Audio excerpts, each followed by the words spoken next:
Rikthehemi përsëri në studio së bashku në pjesën e dytë të programit Mirë se vjen, gjithë në frekuencat e Radio Tiranës dhe në ekranin e televizionit shqiptar, në minutazhin e vënë në dispozicion të miqët e të ftuarve tan.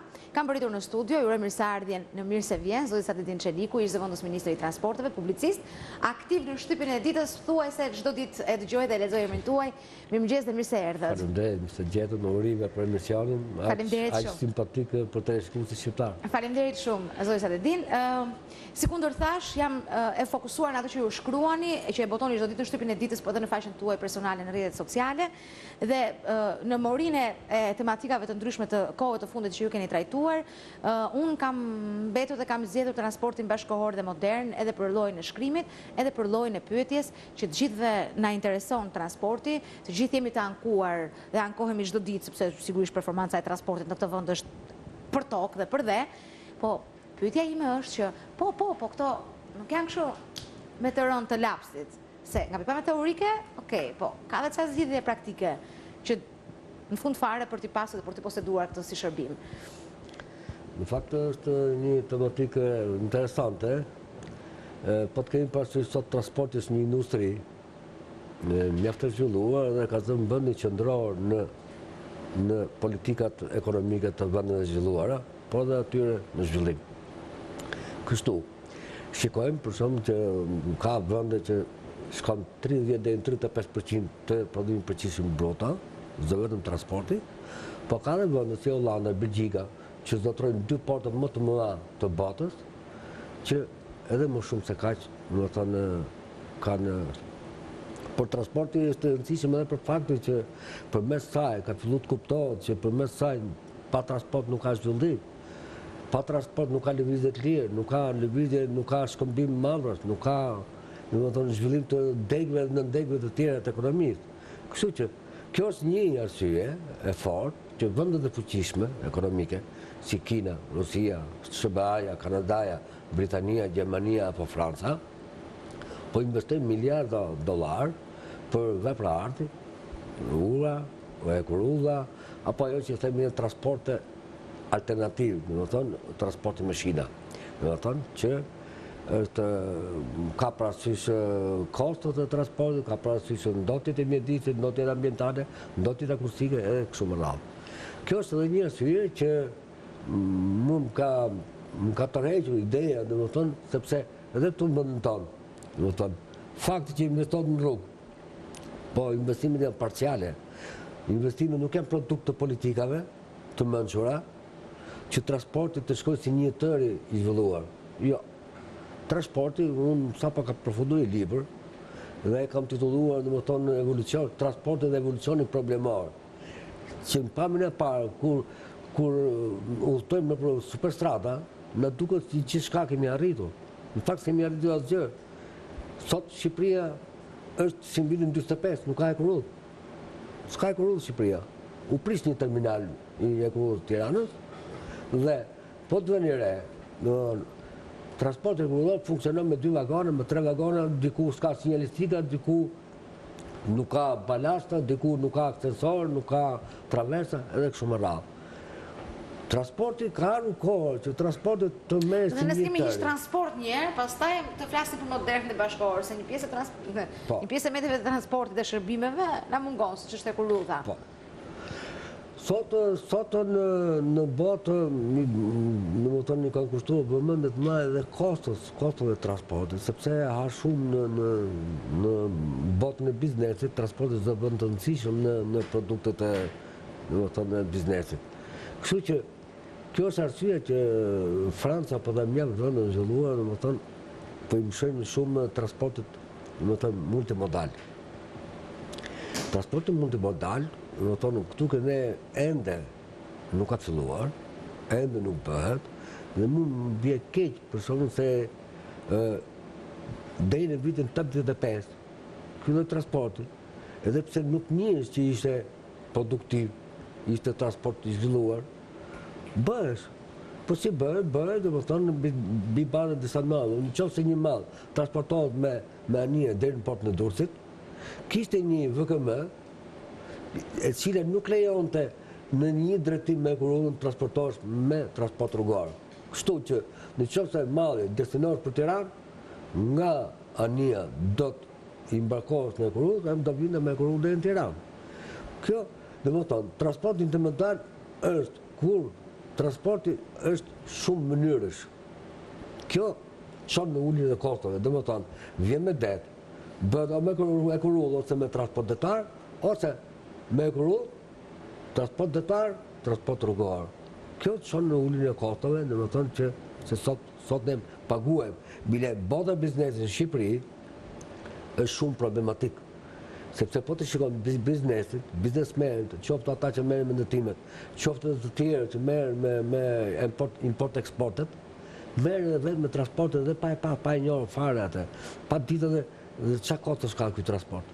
Vrem për shembull me keqardhje që ka njerëz me mijë biznese që transportojnë nga Anglia me tokë deri në Shqipëri, transportojnë nga vendet nordike me transport rrugor deri këtu, edhe nga anës. Do të thonë një kohë që ka transporte të tjera, duke alternatuar, duke zbatuar domethënë transportin intermodal, sigurisht që edhe kostot do të jenë shumë më të vogla dhe përfitimet e biznesit do të jenë shumë më të mëdha. Përpara disa kohësh, për efekt didaktik më së shumti, për detyra shkolle, i pata rihedhur një sy programit të qeverisjes, përpara se të vinte në pushtet, dhe më kujtohet, nuk mund të citoj nga fillimi deri në fund sepse nuk e mbaj mend përmendesh atë, po më kujtohet që ne nuk do investojmë në rrugë sepse nuk ka para ky vend për të bërë shpenzime katastrofike, sepse edhe ato që janë bërë deri më tani janë bërë me para bosh, duhet të shlyhen që të ketë rrugë të tjera. Kemi një deklarim të tillë, nuk kemi hekur rrugë, kemi nuk po them transport, për paktën ankorim, biznesmenët tanë kanë jahte, kanë anije, kanë skafe, po nuk i ankorojnë dot këtu, sepse nuk lejohet, i çojnë Malzi dhe edhe ato lekët e qëndrimit të tyre shkojnë atje dhe nuk vinë këtu. Domethënë, ka disa probleme që lidhen me këto mënyrat e transportit. Rrugë nuk mund bëjmë dot më se jemi me borxhe. Hekurudhën e kemi ashtu si e kemi. Transportin qytetas brenda për brenda e kemi si e kemi, në ato vende që e kemi, se ka edhe qytete tjera që s'e kanë hiç.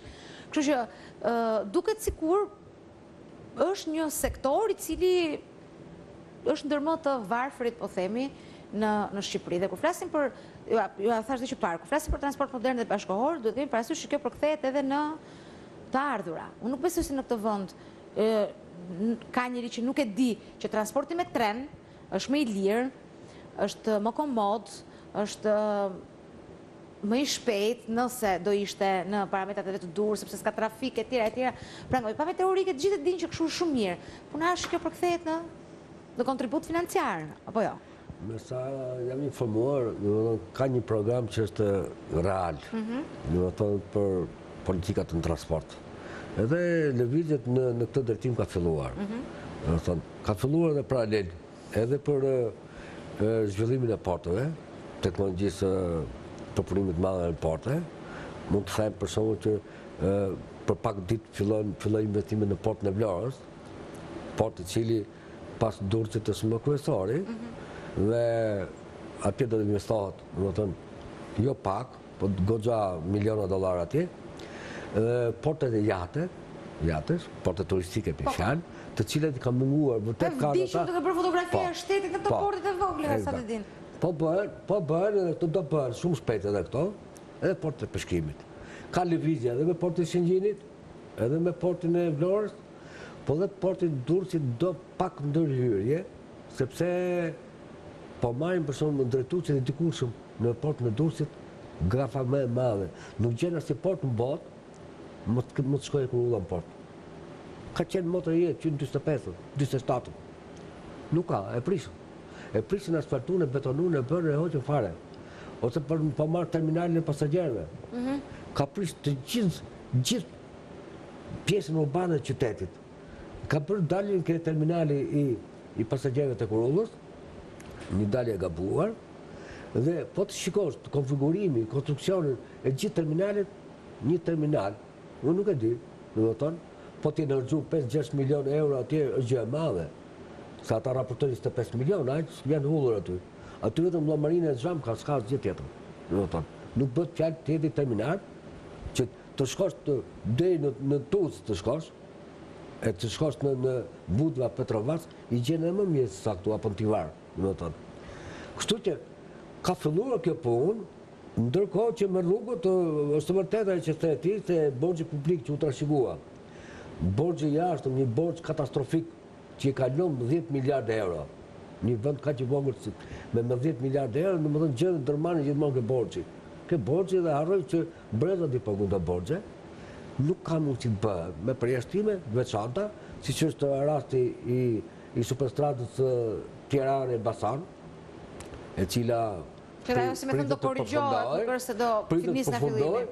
Po investim e ose ndërhyrje që po bëhen në skele, në ndërhyrje parciale, por me intensitet lartë do të vijojnë në vitin që vjen investimet, edhe unë besoj, do të thonë që edhe Kurulla do marrë një drejtim, ndofta do ishte komplet ndryshe, pa mos ishte anulluar marrëveshja me General Electricun. Do ishte një Kurull bashkëkohore si gjithë tjerët.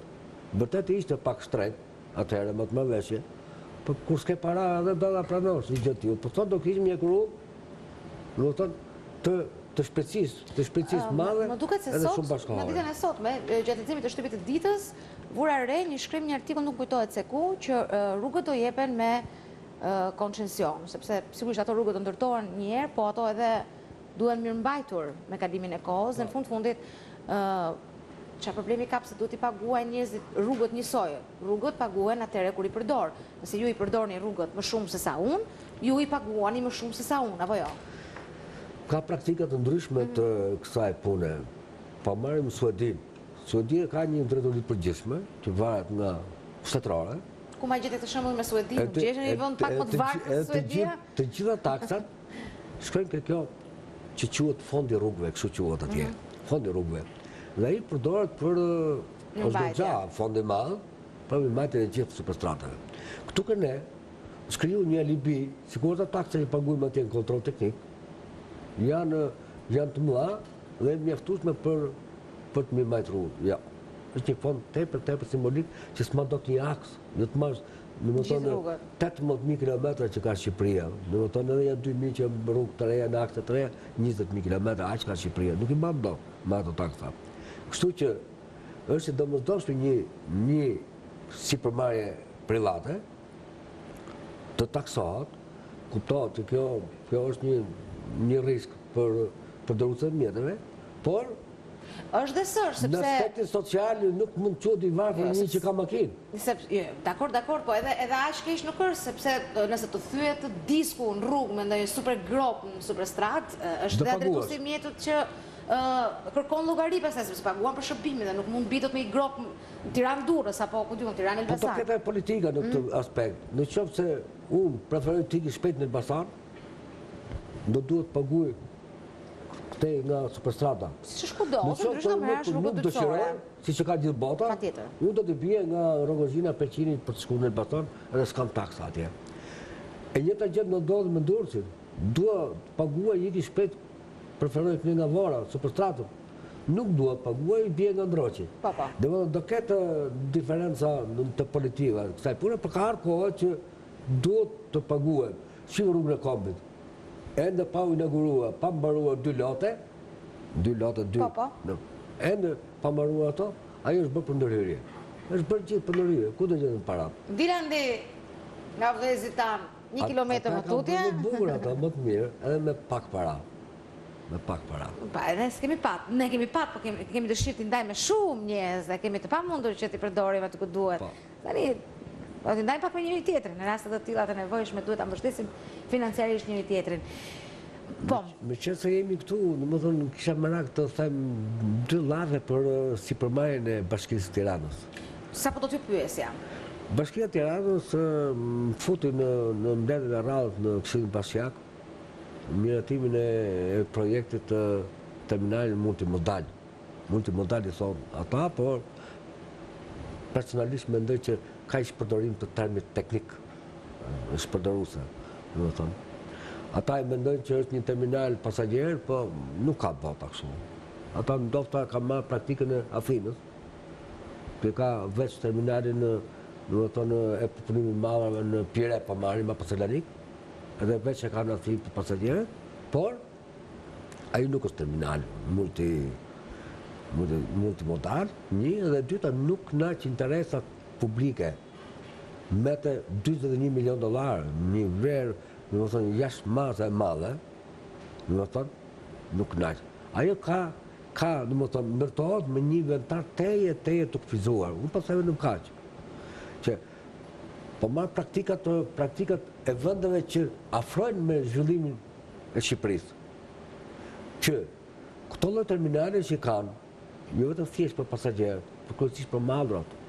Se për pasagjerët, ku do në gjithë bëndë, zbatohen politika sociale. Si zbatohen politika sociale në transport në urban, në transport në kurullar, që bileta bën diku, po themi 70 lek, apo 50 lek, ne paguajmë 30 lek, 20 lek subvencionon shteti. Kjo është ideja. Atje, kryesisht, i mësojnë mallë, përpunimet malrave, shkëmbimet malrave. Dhe, po të shkosh në shumë aeroporte, aty do gjesh metron, aty do gjesh tramvajet, aty do gjesh transportin ajror, transportin e grudor, transportin detar, të gjitha llojet të transportit. Domethënë, edhe kjo çon sigurisht destinacioni të portofolit të vetëm autobuza qytetas, me që i themi ne transporti urban, domethënë qytetas, ka pak më shumë se 200 autobuza. Ka transporti rreth qytetas, i fshatrave, që ka qik më shumë se sa kaq, dhe transportin ndërkombëtar rreth 37 autobus, që lëvizin për kryesisht në Afrim, dhe janë gati një inventar kaq i madh autobusesh, dhe në afrohet një terminal me kufizik të jashtëzakonshëm, vetëm 57 autobusa. Çfarë do të thonë kjo? Jemi mësuar ka 50 vjet, 60 vjet, që do bëjmë ndërhyrje 2 herë ose më shumë për të njëjtën vepër. Pse duhet ta bëjmë kështu? Po sa ka po mira ai që ishte erës që kaloi, tash do bëjmë më mirë. Po, dorë Plepa Rogozhin, kemi bërë rrugë standardi. Rruga standardi është 10.5 deri 11 metra. Jo tash po e zgjerojmë me krahun tjetër, edhe ende s'ka marrë. Kështu do ndërhyjmë te rruga Kombit, që ka shumë të meta teknike, domethënë edhe vazhdojnë të jenë ata të meta, kështu janë në gjitha akset e rrugëve janë me goxha të meta. Nuk kanë ndryshim publik, nuk kanë mbikalime, nuk kanë nënkalime, nuk kanë sinjalistika, shumë probleme. Probleme të cilat Ministria e Transportit do duhet të merret tani për gabimet që janë bërë kohë më parë. Dhe për mua ky terminal duhet të ishte diku në mes Tiranës dhe Durrësit, se ne jemi shtet shumë i varfër. Ne nuk kemi aq zot që të bëjmë terminal në Tiranë, Bashkia e Durrësit të bëj për vetën e vet, e kështu me radhë. Ne 4 qytete kemi. Po të marrim inventarin e mjetave, domethënë 4 qytete në Shqipëri që mund të bëjnë në mesin e gjithë secilës. Mas Tiranë vjen Fieri e dyta. Mas Fieri vjen Tirana, Durrësi. Mas Durrësi Vlora kaq. Ky është inventari i gjithë mjetave. Tash këtë inventar ne duam të harxojmë 40 milionë euro Bashkia e Tiranës, që ne ai thot zero kosto për qytetarët, thotë zoti Basha. Nuk është e vërtetë ajo. Ajo madje është paturpsi. Si mund të thuash zero kosto, ku do dalë ato 40 milion? Edhe sikur të jetë me koncesion, ai zotëria që vjen udh 5 lek për të fituar 15. Çfarë do të thonë kjo? Pra unë do të paguaj ato. Kështu që për shkak të asaj që jemi ne që do paguajmë, ajo do duhet bëhet projekt i mirë. Unë jam mbështet si ide. Kjo ide ka qenë që kohën e Albert Brojkës, ka qenë kohë më parë dhe gjithë kur Tirana duhet të zgjerojë atë drejtim. Problemi është që duhet bërë tamam. Aty nuk ka terminal për një kamion. Një kohë që kemi rreth 2000 kamiona me ule. Ato shkakojnë gazrat. Dioksid e karbonit, ato shkakojnë. Të gjithë të keqen nga ato e kemi? Jo, asnjë s'ka. Taksi thotë ai, ja unë kam ftu. Të gjithë, ja. Autobusa urban 200. Furgona dhe mikrobus mbi 2000. Në linja ndër qytete ka 340 parkime, ndërkohë që duhen 10.000, 15.000. Ku do? Po kamionë, ku do rinë tu? Pse nuk bëhet këtë diku afër Varrës, të bie mesit të Tiranës dhe Durrësit, sa poshtë multimodal tamam. Atëherë nuk do më 40 milion euro, do 140 milion euro. Nuk e di, por personalisht unë më shtet, por është nuk plotëson nevojat e transportit. Unë i falenderoj shumë që keni qenë të mëngjes me ne, shkurtimisht, dhe do takojmë përsëri së bashku, sepse po mbaron koha, ti e di si e kemi në marrëdhënie shpejt, shkurt, që këtyre njerëzve që na dëgjojnë dhe na shohin, ti fiksojmë 5 gjëra, se po folëm shumë, nuk më mbajmë mend se kemi trurin shumë ngarkuar. Shumë faleminderit që ishit këtu. Pak muzikë dhe do të rikthehemi përsëri në studio bashkë, do të flasim për sigurinë vullnetar, do të jetë me ne në studio zonja Teuta Muço, drejtore e drejtorisë së kontributeve pranë Institutit të Sigurimeve Shoqërore, vetëm pas pak.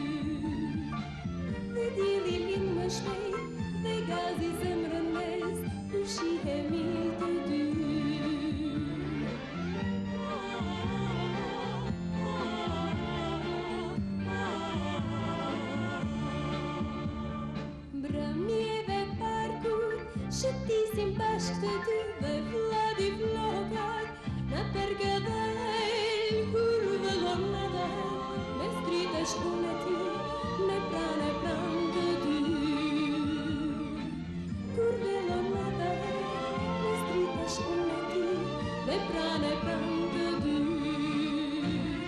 djeli lindi të re për shëndej jetë re krulli saj bafton të këti bashkë të dy me bukur puna del me bukur jetë arjer kur jemi bashkë të dy me bukur puna del me bukur jetë arjer kur jemi bashkë të dy me bukur puna del me bukur jetë arjer kur jemi bashkë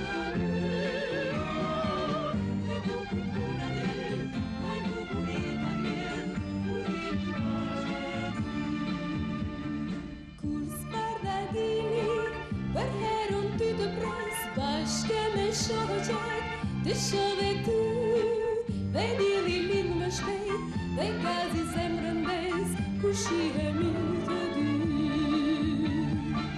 dhe dili lind më shpejt dhe gazi zemrën bez ku shihemi të dy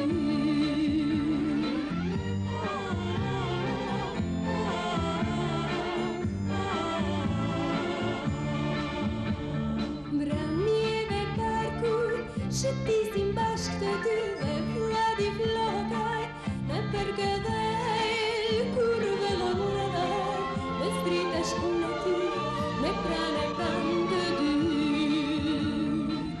kur vëllon në dhej me stritesh unë e ti me pranë të dy djeli lindi të re për shëndej jetë re vrulli saj bafton të këti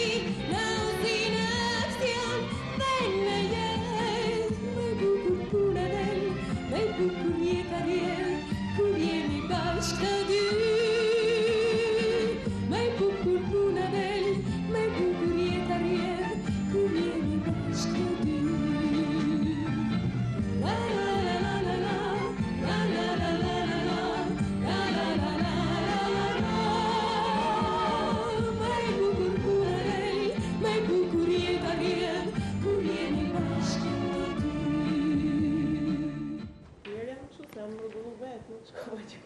Je një star, vërtet, po ndërkohë jemi në transmetim direkt. E tha kjo. Ju rikthyer përsëri në bisedë së bashku me zonjën Teuta Muço, drejtore kontributeve pranë Institutit të Sigurimeve Shoqërore. Nuk ka asnjë problem, nuk ka nevojë për impostime, sepse ne jemi tanët, këtu jemi në shtëpi, kështu që nuk thënë gjë të madhe, the a jam mirë se jam rregulluar vet. Fundit unë rregullohem çdo ditë vet, edhe ke parti që ka filluar të më shijoj kjo ideja e të rregulluarit vet. Mirëmëngjes dhe mirë se erdhe. Kjo është për të hequr tensionet që dolin me atë fjalitë në transmetim sikur ç'a thatë, sikur nuk thatë që tani do shtrihet shifra e kontributeve që ç'të të them. Me zonjën e Uta Muço do të vi në ndihmë fermerëve ose të vetë punësuarve në bujqësi se si mund të shlyen ato kontribute në mënyrë që nesër pas nesër të jenë përfitues të pensioneve, sepse nuk do kenë gjithmonë fuqi të punojnë tokat e tyre, dhe kështu si erdhi puna me kalamajt. As kalamaj zona mbajnë, do jenë bërë gjithë për vete, kështu që mirë është të vëm punët në vit dhe të shërbejmë vetes tonë, se tjetë për kalamajt nuk i dihet se si mund të shkojë. Kështu që do ta nisim pikërisht me këtë për të kaluar më pas edhe për kontributet vullnetare. Sigurisht që pritet që sot të ketë ndryshime në ligj, ndryshime tarifash, po atë nxitojmë neve shpejt e shpejt për të përfituar nga këto që kemi deri sot.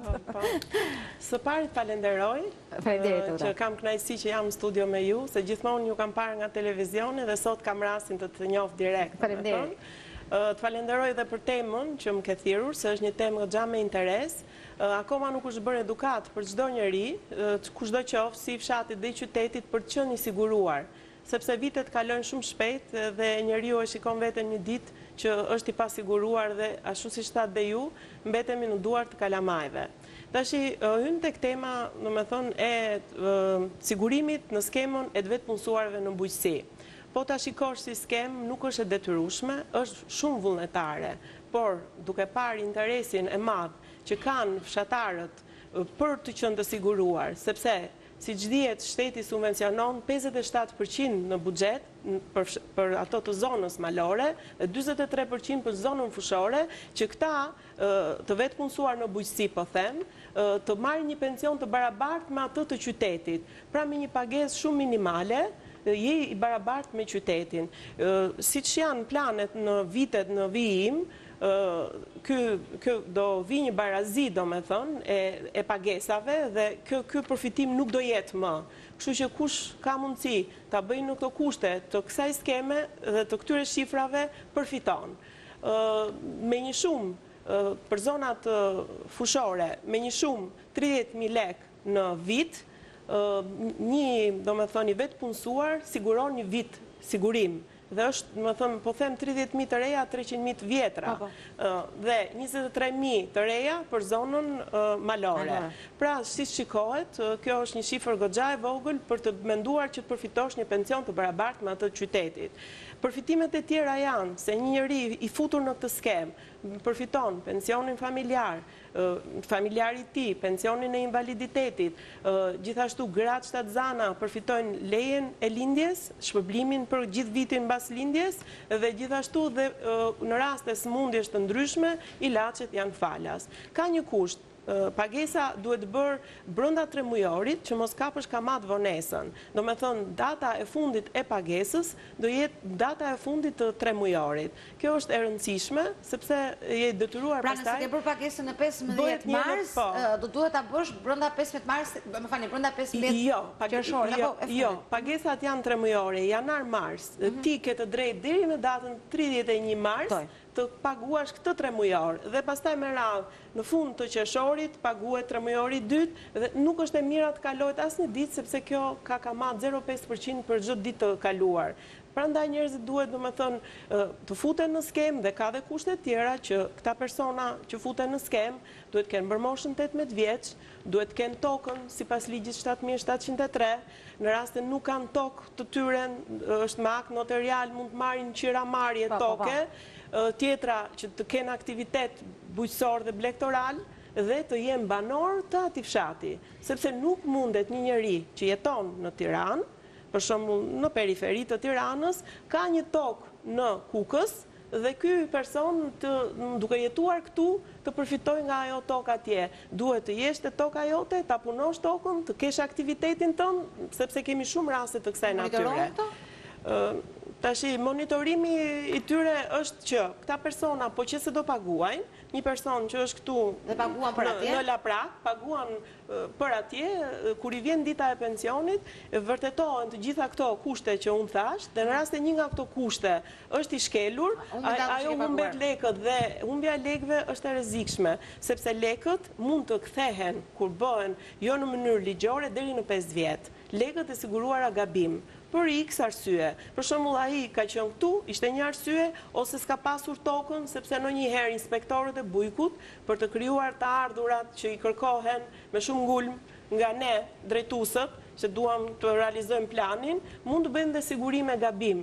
Dhe kjo është më e keqja, sepse çdo njeri fle mendjen dhe mendon se është i siguruar. Dhe kur përplaset ditët që do dalin në pension, me dorëzimin e gjithë dokumentacionit të duhur, ndjehet para një kushti të tillë që lekët që dha, mund t'i ketë dhënë 10 vjet përpara, ato lekë nuk i merr më. Sepse kushti është deri në 5 vjet, lekët mund të kthehen, nëse është për gabimin e institucionit. Do me thonë, edhe kjo është një pjesë e rëndësishme. Edhe diçka se nuk do të ndërprisja mendimin, po ju thatë, pra, dua të mbetem edhe një herë tek ai 3 mujori, në fund të 3 muajve. Ju thoni që mund të paguhet me koste sigurimi, ta sqarojmë pak këtë. Unë dua të paguaj një vit pune. Po, mund ta paguash. Të tërin për një herë. Të tërin për një herë. Okej, dakor. E paguan. Se këtë do e Mund të thoja. vish edhe në janar dhe thuash duhet sigurohem për gjithë vitin. Vetëm se në çdo një korrik të çdo viti kemi ndryshim të VKM-ve në lidhje me kontributet. Rriten pensionet, rriten dhe kontributet. Dhe këta persona që kanë paguar në janar për gjithë vitin deri në dhjetor, nga koriku që është ndryshuar kontributi dhe deri në dhjetor ndalin debitor dhe këta do paguajnë një shtesë për këtë. Më thënë, ky është e vetmja gjë, nuk është se falen, nuk mund të falen, sepse këto kuota janë për herë në rritje, sepse është vetë politika e tillë për balancime të shumë gjërave, siç rriten pension, rriten kontributet, se skema funksionon në këtë formë, domethënë. E kuptova. Po. Pamë dhe kushtet për të siguruar, masën e pagesës, edhe përfitimet për pensionet e pleqërisë, invaliditetit, pensionin financiar, sigurimet. Më përpara, kontributet vullnetare njihen në ambasada, përpara liberalizimit të vizave, po edhe sot ka ambasada që kanë sistemin e vizave akoma, njihen në sistemi i ambasadave, njihen në sistemi i bankave, nëse ti kërkoje një kredi, por nuk ishe i punësuar, njihen kontributet vullnetare.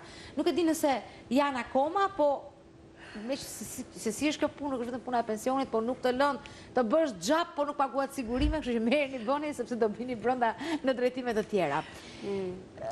Kontributet vullnetare ju thatë që mund të jenë pas të 18-ave, pa që në nevojshme që të jenë të punësuar, mund të jenë shkollë, mund të jenë student, mund të...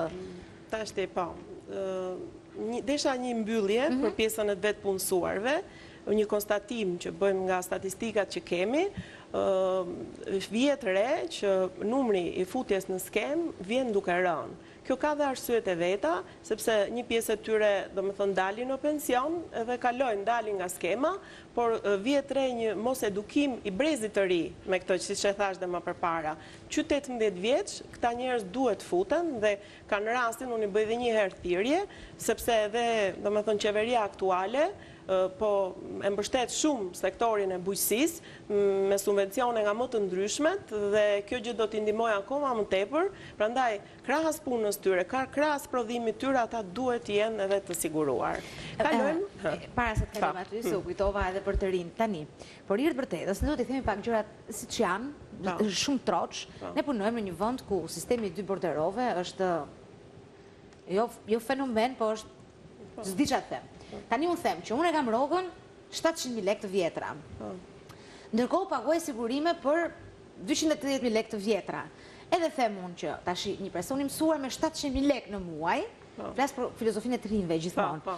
Kur bëm unë pension me këto kontributet që paguaj unë për 230.000 lekë, mua do më dali ai pensioni 180.000 lekë.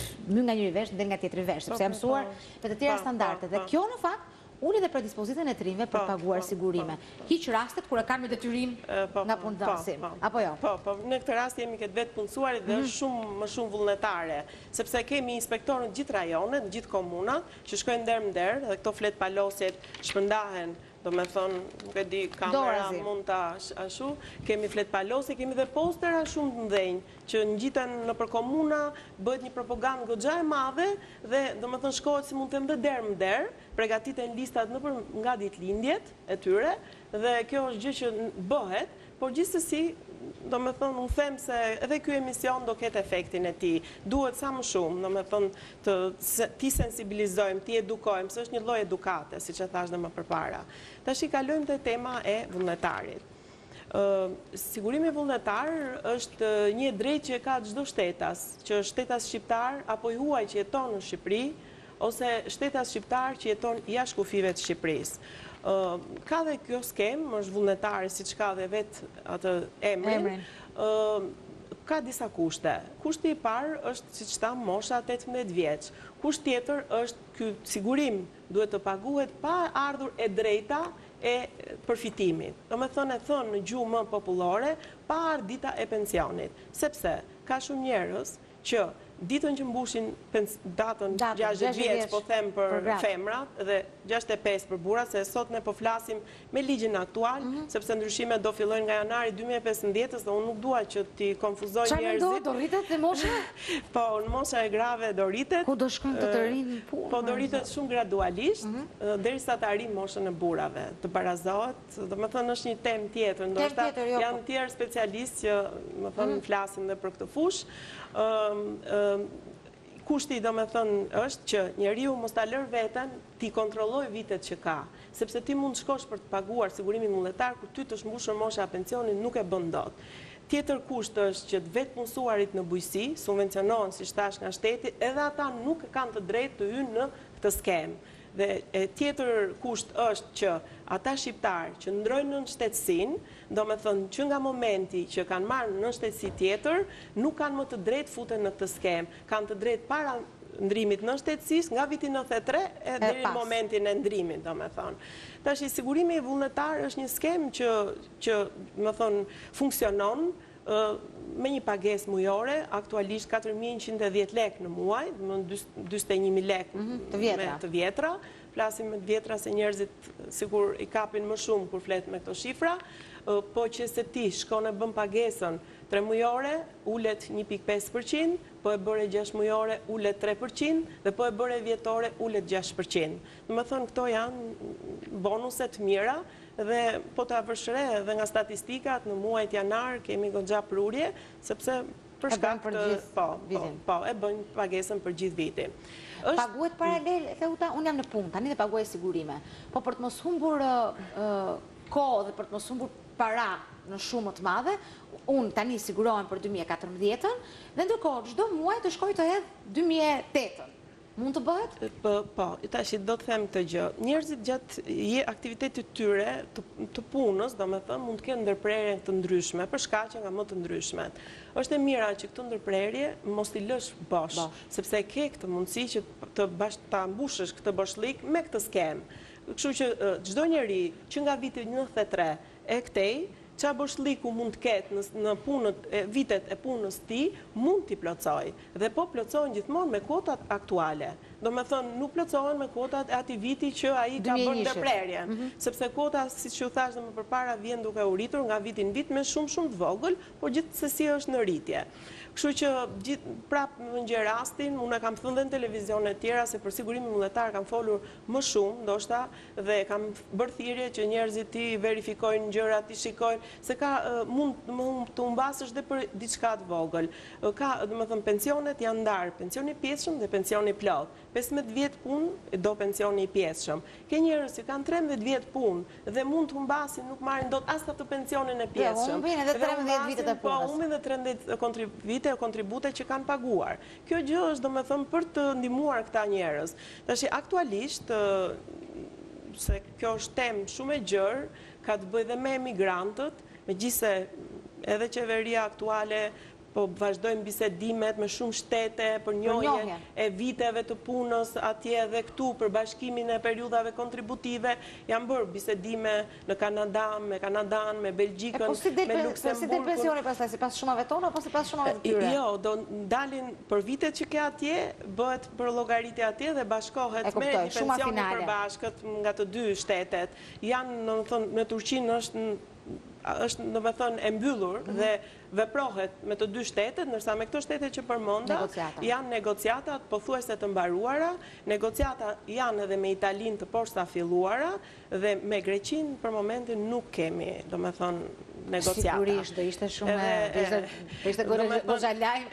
Do me thënë, më vjen keq sepse kemi shumë shqiptarë në Greqi që ndoshta presim, po mbase kush e di me kalimin e kohës, mbase me përpjekjet e mundshme që mund të bëhen, mund të arrihet edhe me këtë shtet negociatat, po gjithsesi kjo është pjesa e emigrantëve, unë flas për shqiptarët që jetojnë Në këtu Shqipëri. dhe ata duhet, më thonë, nëse do të hyjnë në hollësira, të tregojë se si mund të veprojë një njeri për të siguruar nga ana vullnetare në mënyrën teknike të punës. Në drejtoritë Në drejtoritë rajonale. rajonale, janë në DRSSH, çdo njeri ka një tabel aty që mund të plotësosh formularët, që janë rubrikat e ku ke punuar, çfarë periudhe ke punuar, verifikohen, këtë mund ta bëj personi vet, këtë mund ta bëj dhe një person që s'është këtu, një emigrant, mund të japi prokur një njeriu të tij që mos krijosh pengesa, ne kemi krijuar gjitha mundësitë dhe lehtësirat. Me anë të një prokure dhe një fotokopje të kartës identitetit, hyhet shikohen rubrikat të cilat verifikohen nëpër arkiv dhe do të thonë shikohet se ku ka mundësi boshliku, sepse njerëzit nuk kanë shumë, do të thonë nuk mund t'i dinë, t'i mbajnë mend të gjitha vitet, se ka momente, ka qenë vite të vështira, vitet 90, me ndërprerje pune, me ndryshime nga më të ndryshmet shoqërore, kështu që kjo gjë do të thonë bëhet shumë lehtë. Teuta, u mbasin kontributet, më pyesin? Po themi na vodhi çantën ai dutin autobus ku kishin dy librezat. Nuk u mbasin? Mund të vinë tek ju? Nuk u mbasin kur, unë mund me që hape këtë temë, është bërë një arkiv moderne dhe super moderne, mund të them nga më të mirat në Ballkan, tashti aktualisht është, domethënë, në vitin e parë të saj dhe gjithçka është e digitalizuar.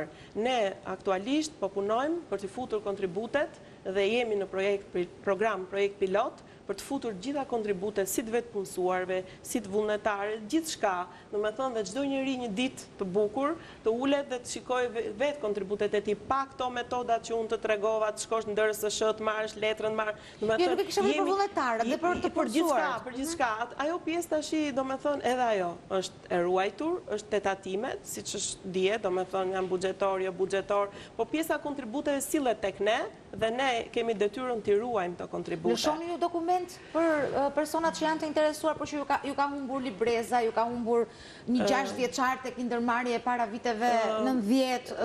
Sa po thash pak më përpara, ndoshta ajo kështu qartë fare që mungesa e ndoshta nuk e përmenda, mungesa e librezës nuk është më problem, sepse me anë të këtij rubrikave që ju thash, domethënë tabelave që plotësohen gjithë rubrikat ku ke qenë, kalohet në arkiv, ajo flet dhe ato verifikohen. Nuk është libreza në kuptimin jetësore dhe pa atë nuk bëhet asnjë gjë. Ndodh që mund ta vjedhë, ndodh që mund të humbi, ka arsye nga më të ndryshme, kjo gjë është e zgjidhur, nuk është problem. Tashti, siç të përmenda më përpara, jemi në një proces digitalizimi të shumë gjërave, siç dihet dhe pensionet janë duke u futur, domethënë, në digitalizim, kontributet, arkiva, domethënë, është një sistem që është duke u përmirësuar dhe kjo gjë, domethënë, duhet i bëj njerëzit të jenë të qetë dhe të kënaqur që çdo gjë nuk humbet, domethënë, si dikur që mund të digjesh diçka dhe ishte edhe atëherë ato janë ruajtur sa ka pas mundësi, po sot janë akoma dhe më të sigurta. Kështu që asgjë nuk shkon kot, domethënë, një ditë gjithkush do të marrë atë që ka paguar. Unë jam njeriu më skeptik në botë që ti mund të kesh takuar ndonjëherë, po përderisa më ke bindur mua sot, s'ke lënë njeri pa bind. Inshallah. Sepse unë gjithmonë, kur vjen puna për kontribute dhe për sigurime, kam sigurisht ata 2 fëmijë në shtëpi që janë gjithkohë se vitet ikin, po unë ka patur një skepticizëm të këtij tipi, e vërtet ajo që aq më ke bindur tani, sa unë do filloj të plotësoj ato 2 muajt e ndryshimeve 2008-ës, 1 muaj 2009-ës, do filloj të mbledh ato, se do bëjmë shumë shpejt 65 vjeç Teuta. Keko. Falenderoj shumë që ke qenë këtë mëngjes me ne, me ato detaje praktike të bisedës, për të cilat ne jemi të gjithë të interesuar, se ju duke qenë specialist në pozicionet tuaja, filloni flisni me terminologjinë tuaj dhe ne rrim vetëm i shohim dhe ju dëgjojmë. Doja t'isha sa më e kuptueshme. Më mirë kështu e kuptueshme. Sulo, sa të ka dalë pensioni ty? 130.000 lekë. 130.000 lekë? Sa vjetë puni vjetë këtë këmi 130.000 lekë? Në kështu me një llogaritë të thjeshtë? Kjo është minimali. Minimalit! Kokrën e turpit nuk e ke. 87 vjetë që je, ke punuar tërë jetën, po kështu është kur pira ki me lekë të kontributeve, dhe ja tani, rrimi 130.000 lekë aty. Mirë. Faleminderit. Teuta, faleminderit shumë. Ta mbyllim bashkë programin, mund të rrish edhe pak sekonda, sepse jemi në limitet e kohës televizive, do duhet ta mbyllim këtu. Eni, si thua? Do hym kontributeve 2001-shit. Unë i kam hyrë gjithmonë, unë jam në rregull me fëmijat. I kam bërë, unë që kur kam qenë marrëdhënie pune, i kam në rregull gjërat. Unë duhet të filloj që në 98, unë e kam filluar punën në 98, po kam qenë 16 vjeç. Jo, duhet ta filloj në 2000-shin unë, pasi kam kaluar të 18. 2 vjet pas ka një kohë. S'ka gjë, ajo është përvojë. Është përvojë. Ke shkelur ligji. Po mirë, punë të pjesë po ja unë. Domethënë puna e të miturve nuk lejohet me kohë plot. Unë 2 orë program radio bëja. Ishte kënaqësi sa na ke kënaqur gjithsesi. Faleminderit. Do të shihemi, do të dëgjohemi përsëri me Kismet nesër në mëngjes ku do gëlloj dynjaja, do kujtoj dy koriku në ambasadat e 90. Jo, unë mërë jo. Në që ta bëjnë gjithë me dorim pushim. Po thjesht po a kujtova kështu si ngjarje. Nesër. Në jetën tonës është çudi që natës heshtjen t'jarën bejnë për mbi projekte rri një dritë biflek të bardh nis një poem dhe nata i këndar nga daj troket na dhe një duke var ashtu si djeli për mire ashtu si lulja për mbi dej ashtu dhe njerëzit jetës tonë i japin Mirë se vjen Ti agim që kalteron Në çdo orë dhe minut Koha gdel portretin ton Mirë se vjen